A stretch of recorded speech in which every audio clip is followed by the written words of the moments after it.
One daughter is a doctor, the other, a maid. And my father thought that was funny until he realized who I really was. Have you ever walked into a room knowing everyone is ready to judge you and wondered if you'll ever earn respect? That was me, Thea O'Neill, 31, single mom, and the maid in my own family's eyes. Before I tell you how one Thanksgiving changed everything, you need to understand 6 years of relentless struggle and the truth my family tried to erase. 6 years ago, I drove from Richmond to Millbrook, Virginia, with nothing but 2 suitcases and my 2-year-old daughter Lily on my hip. My ex-husband had disappeared from our lives, cleared our bank account, and filed for divorce before I even knew what hit me. By Friday, I was standing on my parents' porch, exhausted, humiliated, and unsure if I still had any dignity left. My father opened the door. He looked at the suitcases, at Lily, at me. "The cottage out back is empty," he said flatly. "This is temporary. Don't turn it into a habit." No hug, no check-in, just terms. And just like that, I had to figure out how to survive in a 300-square-foot, 1-bedroom cottage with a kitchenette and a cold shower that lasted 4 minutes at best. It was my sanctuary, but it was also a cage. Within a week, I was knocking on doors, offering $15 an hour cleaning services while a neighbor watched Lily. Scrubbing bathtubs, mopping floors, organizing pantries. I cleaned for women who had everything I thought I'd have by now. Meanwhile, my sister Meredith, my golden child, finished her dermatology residency, and my parents threw a lavish dinner in her honor. I showed up late, still wiping bleach off my hands, and my father introduced me with a smirk. "Sorry, Thea's late. She was scrubbing someone's bathtub." Everyone laughed. I didn't. That was the start of a pattern that would last years. Growing up, I saw the favoritism firsthand. Meredith got tutors, camps, college visits. My father took out a second mortgage for her medical school. Me? Community college was plenty for someone like me. I paid for my own tuition with waitressing, babysitting, and cleaning church floors. Graduated with honors. No one came to my ceremony. Every holiday table reinforced the hierarchy. Meredith, the shining doctor.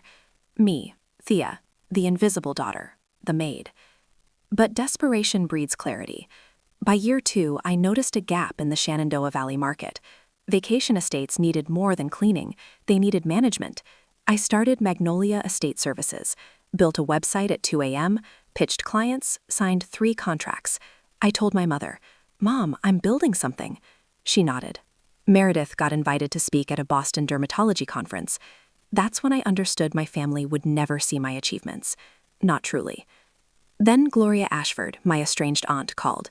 She'd noticed my work through a mutual client and offered $15,000 equity to help me grow my business. That money was a lifeline.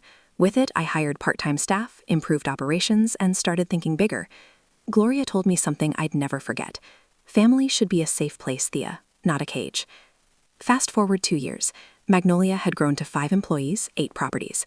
I reinvested every dollar, created branding, and finally felt the first glimmer of real respect. But my father, Richard, reminded me I was still a dependent, still on his land, still invisible in his eyes. The cottage became a battlefield between my ambitions and my family's expectations. By this point, the stress seeped into Lily. At school, she wouldn't answer questions about what her mom did for work. I knew the shame of my family's hierarchy was imprinting on my daughter. And then came the opportunity of a lifetime. A $340,000 luxury development contract. The biggest challenge and the chance to finally prove my worth, not to my father, but to myself. I called Gloria. "Fear is a landlord too, Thea, and the rent keeps going up," she said. With her support, I pitched the project, secured it, and Magnolia expanded dramatically. Just as I was ready to celebrate, my father delivered a legal ultimatum. Sign this move-out agreement or be evicted. The cottage, the home Lily knew, was being sold to my biggest client. And the timing? Thanksgiving. I didn't panic, I didn't yell, I planned. I readied myself to face a table full of guests, including the man who trusted me with millions, Frank Calloway, while my father continued his performance of pride and control. This Thanksgiving, the stage was set, and I was no longer the girl who hid behind a mop. Before we move to what happened at that fateful Thanksgiving, hit like and subscribe if you've ever been underestimated or felt invisible in your own family. Comment below if you've ever had to prove your worth to the people who should have loved you unconditionally. The spring after I moved back to Millbrook, I realized something vital. I was on my own. Not just physically, living in a 300-square-foot cottage behind my parents' house, but emotionally. My father's judgment was a constant shadow, and my mother's soft disapproval, her sighs, the finger pressed to her temple, reminded me that I could never quite be good enough for this family.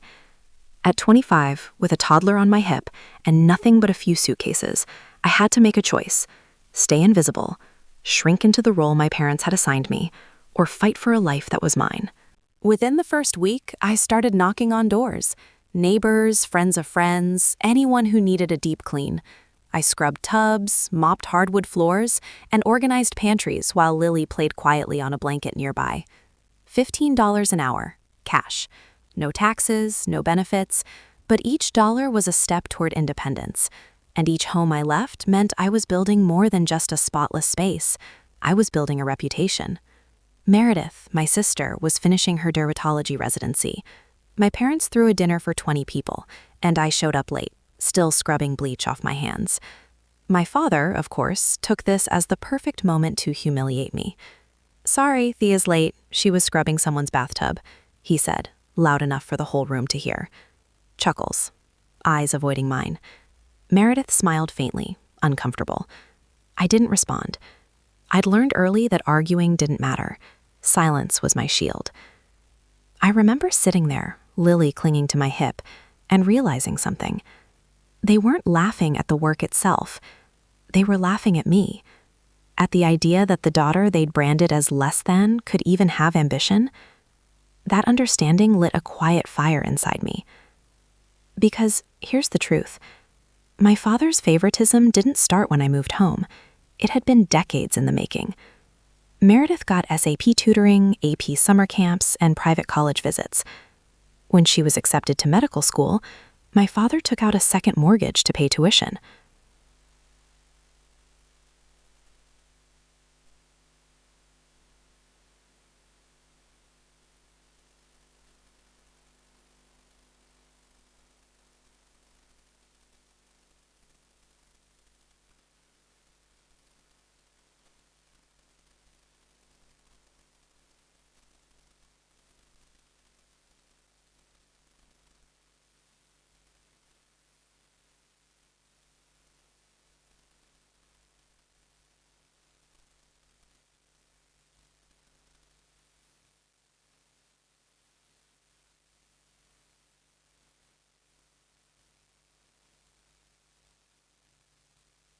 At 26, I filed for an LLC, built a website in the quiet hours after Lily slept, and launched Magnolia Estate Services.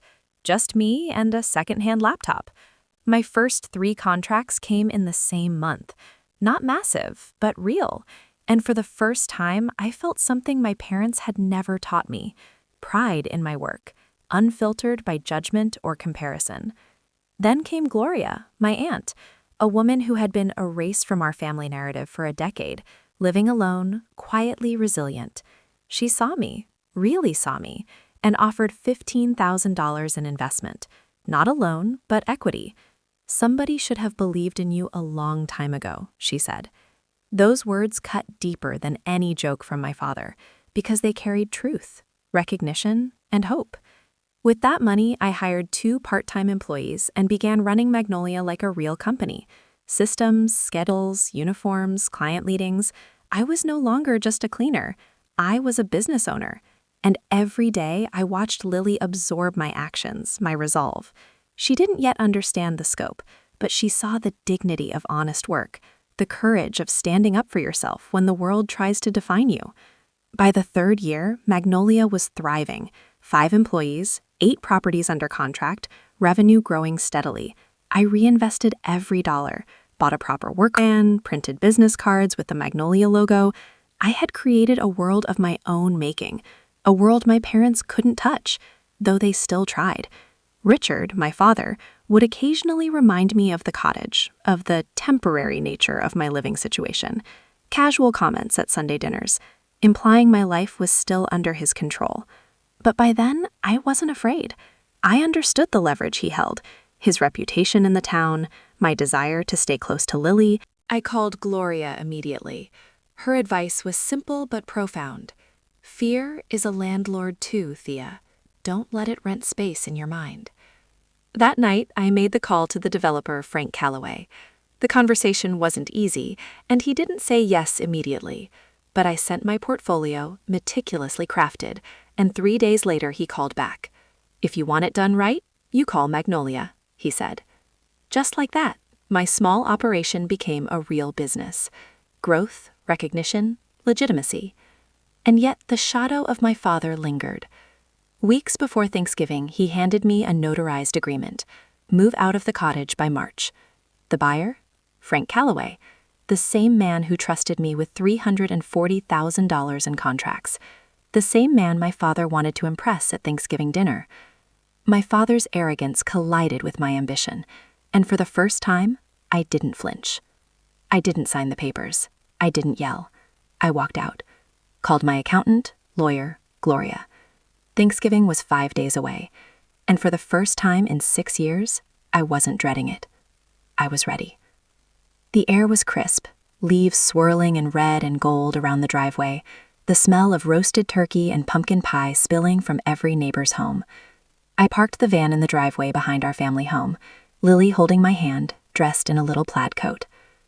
Walking into the dining room, the laughter stopped for a fraction of a second. My father raised an eyebrow. Meredith smiled politely, but there was tension in her eyes. I knew what they were thinking. Here she comes, Thea, still scrubbing floors for a living, still trying to make it in a world she doesn't belong to. But this time, I held my head high. Dinner began. Turkey, mashed potatoes, cranberry sauce, the usual trappings. My mother kept glancing at me with her faint sighs.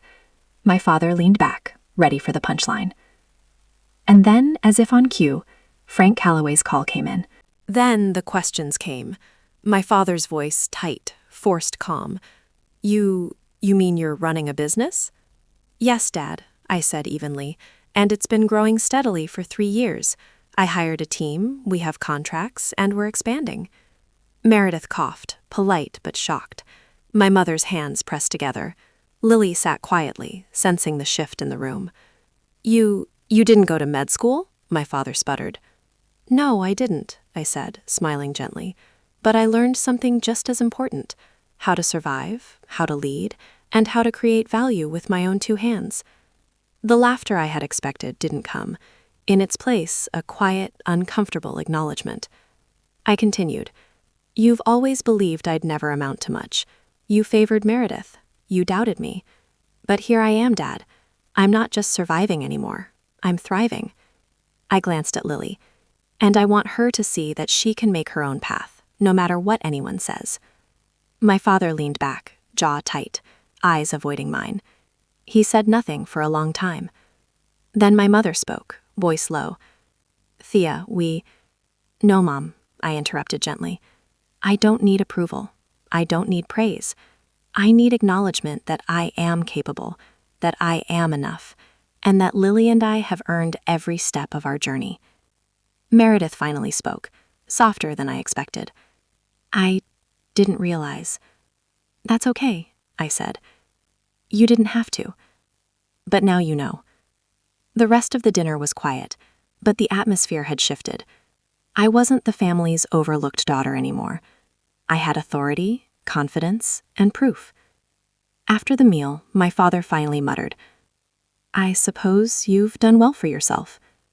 I smiled, not smug, not victorious, but peaceful. "Thank you for noticing." Via had spent months building Magnolia Management into a powerhouse. 12 vacation homes were only the beginning. She was now managing properties all across Shenandoah County.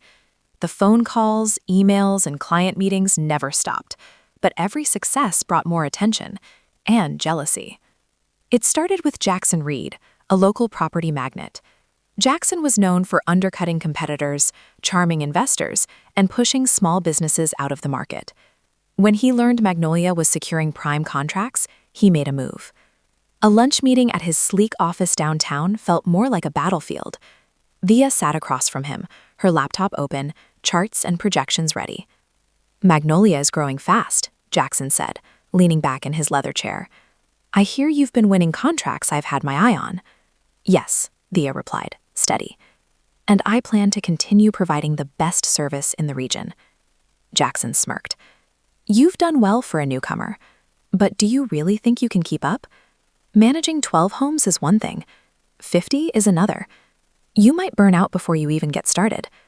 I clenched my hands under the table, but kept my composure. I've already planned for growth, Mr. Reed. My team and I are ready for any challenge. He laughed, almost mockingly. We'll see. The first major test came in the form of a sabotage attempt. A key property under Magnolia's management had an unexpected inspection failure, orchestrated by one of Jackson's contacts. Thea received a call from the homeowner, panic in their voice. I don't understand, the owner said. Everything was fine yesterday. How could this happen? Thea immediately jumped into action, calling her team, inspecting the property herself, and discovering minor code violations that were exaggerated by Jackson's contact. With meticulous documentation and clear communication, she resolved the issues within 24 hours, saving her company's reputation. This victory, however, came with a cost: sleepless nights, frayed nerves, and mounting pressure from clients expecting perfection. But Thea refused to give in.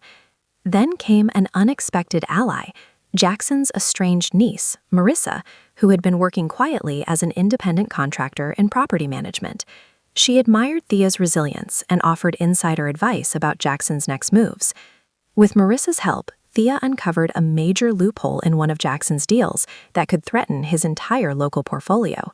It was a high-stakes game of chess, but Thea played carefully, strategically, and ethically. By the end of the segment, Thea had not only secured Magnolia's position, but also gained the respect of clients and competitors alike. She realized that success wasn't just about proving her worth. It was about integrity, resilience, and leadership. Thea stood in front of the newest property Magnolia Management had acquired, a stunning coastal estate that symbolized everything she had fought for. It wasn't just another business deal. It was proof that persistence, integrity, and courage could overcome even the toughest opposition. Her phone buzzed, a message from her father. I'm proud of you. I see the woman you've become. Tears welled up as she read it. For years she had craved his approval, feeling the sting of past dismissals. But now, standing tall in her own power, she realized she didn't need validation to know her worth. She had built a legacy not for recognition, but for Lily and for herself. At the same time, Jackson Reed had reached out, a reluctant acknowledgement of her success. I underestimated you, he admitted during a call. You've proven yourself in ways I couldn't. Via smiled, not with triumph over revenge, but with the satisfaction of earned respect. Thank you. I hope this inspires others to rise above doubt and obstacles. Marissa, now a trusted business partner, stood beside her. You've changed the game, Thea, she said, and you've done it with heart. But Thea's true victory was personal. She spent an afternoon teaching Lily to organize her little toy houses, laughing together as they imagined building their own empire of creativity. It struck Thea that the most important lessons weren't in contracts or negotiations. They were in showing courage, perseverance, and kindness. Her team, once overwhelmed by growth and rival threats, now celebrated a new milestone. Magnolia Management was officially the fastest-growing boutique property management company in Shenandoah County. Awards, media recognition, and glowing client testimonials poured in, but Thea remained grounded. As the sun set over the coastline, painting the sky with gold and rose, Thea reflected on her journey, the betrayals, the struggles, the sleepless nights, and the victories.